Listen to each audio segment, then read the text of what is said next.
So first, thank you so much to Lee for organizing this conversation today and for facilitating the initial research time that first led me here to this collection. And thank you to all of the presenters. It is such a delight to bask in this degree of photo geekery. I'm going to apologize because I'm about to do something a little bit less academic than all of you have done so beautifully. Over the course of 2 visits this past year, I spent the better part of a week deep within the California Museum of Photography's technology collection. Today, I will share some observations and musings about the cameras themselves from the vantage point of an artist and a longtime instructor of the medium. Simply, I pick up cameras to use them, and I ask my students to do the same. We use them, we abuse them, we handle them with pleasure. I should start with a quick note about my own practice at large. At the core of my studio practice is a sustained interest in the ways in which corporations shape our use of photographic technologies, from early Kodak to Epson, from Adobe to Flickr. A very narrow selection of proprietary machines guides most contemporary making. In my studio, the raw materials and language of these industry standard machines has become an obsession. I have a habit of looking askance at the tools that deliver us vision. I lovingly misuse them. I question their authority. I'm here today to tell a tangential story about my own experience with the many thousands of cameras that constitute the collection here and my own humble experience as a camera user.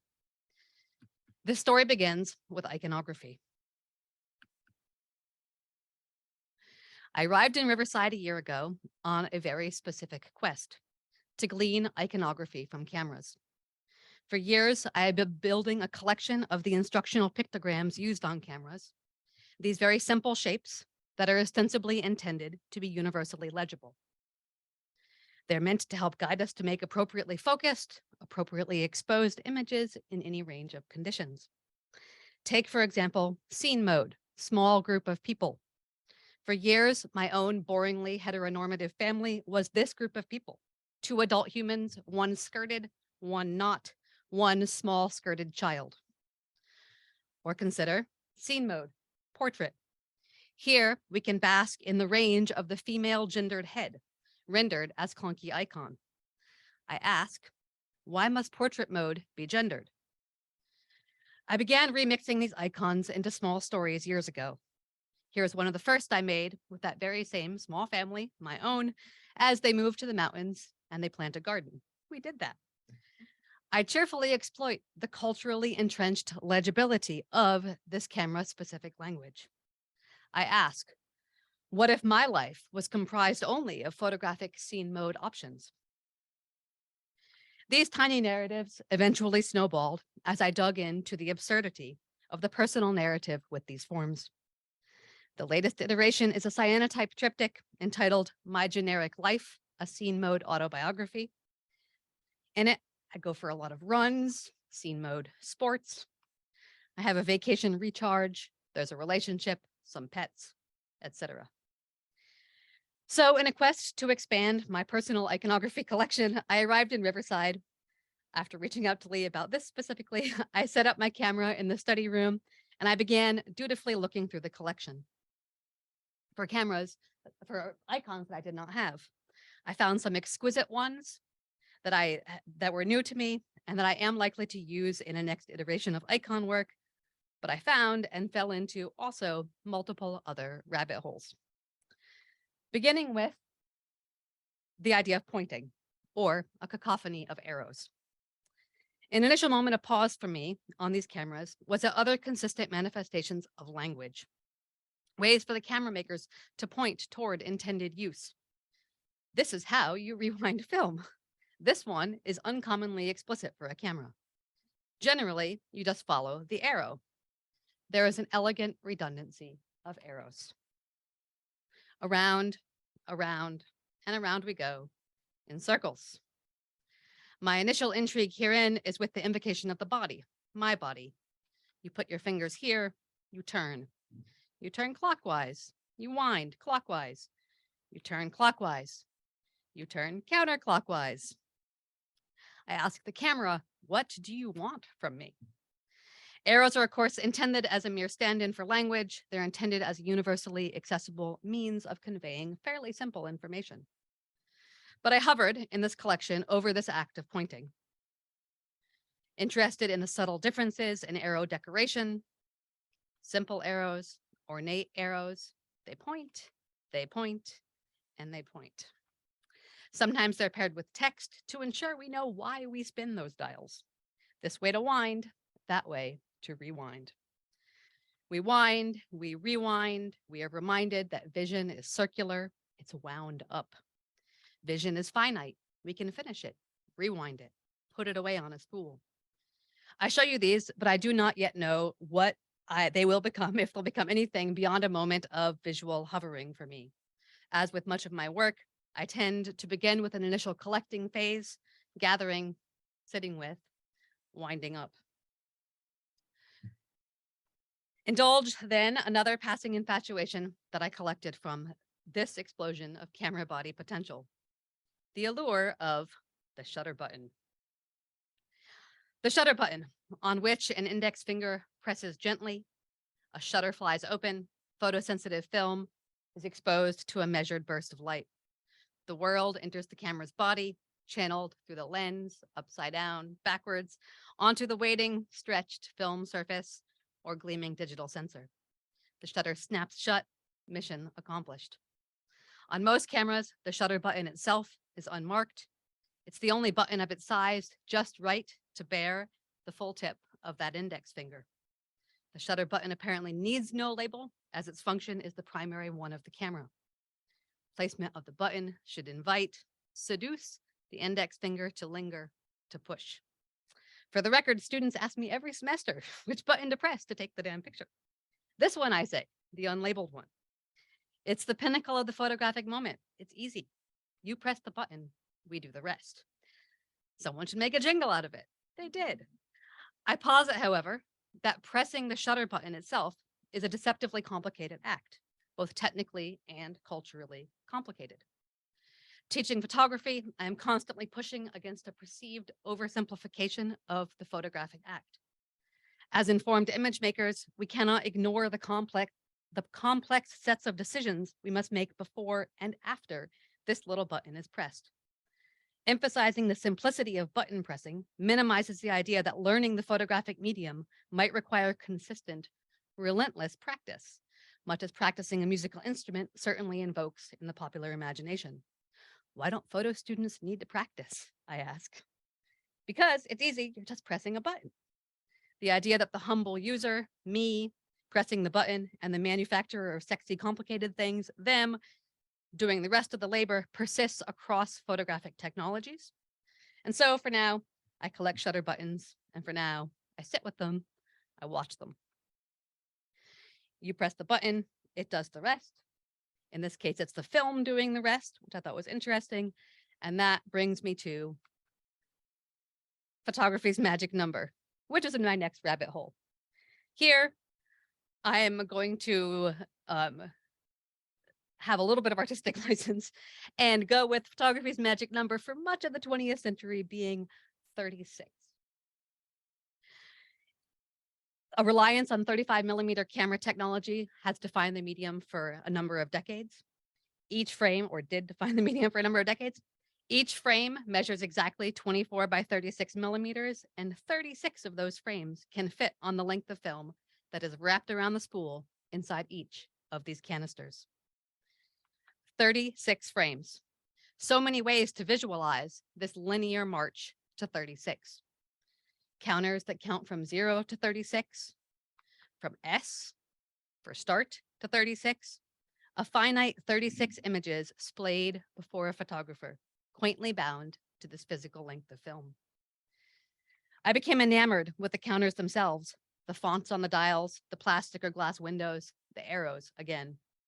Each counter paces us, orients us in our length of film, encourages us to ration the remaining frames or to hurry through a last few to get to the finish line. 36 frames, and then maybe a hurried spin of the rewind dial rewind in the direction of the arrow to drag the film back into its safety cave, a run to the darkroom or to the 1-hour photo store, a pocket full of latent potential. 36 frames. It used to feel like a lot contained in each cartridge unit of vision. Now it feels like nothing. 36 frames. If you were careful, frugal with your initial loading of the film, you might squeeze 37 or even 38. A windfall, bonus images, more than you paid for. Urban legend has it that this length was the reach of Oscar Barnock's arm span. Or more or less my own.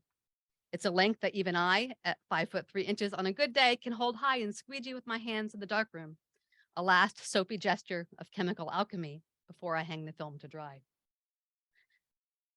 36 frames, one more frame that can fit in a standard American plastic sleeve. Processed film is cut and pushed to its archival and dust-free safety here. Each of these sleeves fits, ready for it? 7 times 5, 35 frames of film. An underreported American swindle to have to use 2 sleeves to fit 1 roll of film. 36 frames. I feel some nostalgia for this visceral, horizontal tug of film, the exposure and subsequent tucking away. Maybe infinity of the digital camera is in fact overrated. Maybe 36 was just right. In my studio, I've been translating these counters that I collected here as unfixed lumen prints. I use Epson inks, which I drain from my large format printer, to crudely isolate these counters on paper negatives, and I expose them through black and white photosensitive paper onto black and white photosensitive paper. I live in a land where water resources are fragile, making a studio darkroom impossible, but I often still yearn for a photosensitive moment of translation as I explore new thoughts, new forms in my studio. Now I'm making these dry lumen prints on expired black and white paper. I like to think of this kind of printing as dazzling black and white paper with so much light that hue is added to its repertoire, that it is scared into color. For now, these fugitive prints are sketches, merely fleeting frame markers. As it turns out, these dials also were. Deep in the collection, I'm gonna have a little interlude. I became obsessed with the leather cases that cradle so many of these cameras. The snaps of each strap, the clunky screw closure on the bottom, the gentle slide out of the proprietary case. Each iteration of each camera somehow had a leather case specifically to match it. There was incredible nuance of the shaping, the gaps for the straps, the holes for the knobs and the lenses, the stitching detail. All of it became mind-boggling. Before, there was a Best Buy wall of iPhone case permutations specific to each year's model. We had this dizzying array of leather designed to protect these earlier, similarly nuanced iterations of camera vision. This person wrote photographic hints to themselves on the inside of their case. There is an astonishing amount of crumbling leather in this museum basement. I ask, that's no judgment. I think it's great. I ask, what happened to the leather camera case industry? I think I took exactly 2 photographs of these cases, which you have now seen. I show you them, however, as representative for myself of a shift in what I found myself doing in the collection. First, I was staring at cameras, musing on dials and icons and language, and then suddenly, these cases were in the way of what I actually wanted. They needed, urgently, to come off. And one moment is to blame. Which leads me to my last chapter, which is how do you open this thing? Or what might be inside? Poking around, maybe the first or second day I was in the collection, I picked up a camera, I examined it, I idly turned it over and disengaged the film compartment door. It popped open obligingly and film was, alas, stretched across the inside. Oh shit, I said. Lee, what do you do? Like, I apologized. What do you do when there's film in these things? And Lee said, and I'm paraphrasing, well, you wait for an artist to come along who wants to do something with it. So I apologize to Lee for paraphrasing this conversation and not to minimize this more substantive dialogue that followed.